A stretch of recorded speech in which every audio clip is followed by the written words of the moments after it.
Ezra, sasagot ka ah. Paano ka tutulong sa mama mo? Tutulong ako.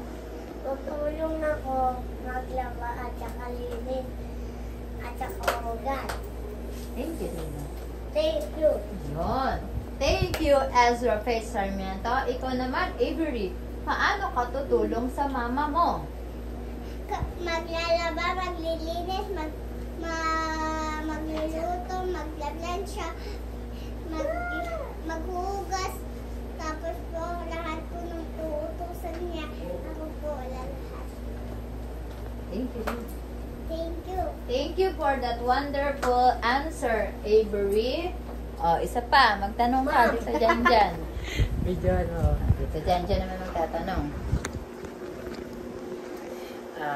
Avery, ano ang paborito mong verse?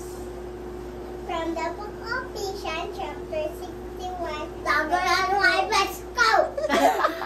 From the book of Ephesians, Jan. Jan? Jan 3:16 din.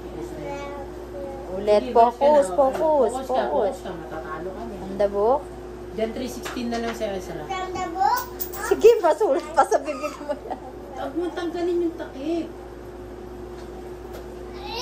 Anong verse ko ta? Ephesians. From the book of Ephesians, chapter 6. From the book of Ephesians, chapter 6, verse 1. Children. Children, obey your parents in the Lord, for this is right. Amen! Amen. Praise the Lord! Okay. Ezra na. Ezra naman, anong Jan 3:16 paborito na mong lang. verse? Alam niyo ba yan? Hindi pa. Sige na. City, Sige na. Jeremiah, ano yun? Jeremiah. Yung John 14 muna, John 14. Paano yan? Matatalo ka na yan. Oh, ito na, Psalms 23 verse 6. Dali. Yung mic mo. Ayan yung mic mo. Dali mo. Wala na akong gana. And the winner is, hawak kami na kayo.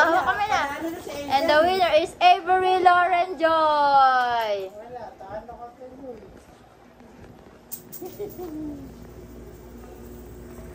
And Ezra Bay. Sarmiento.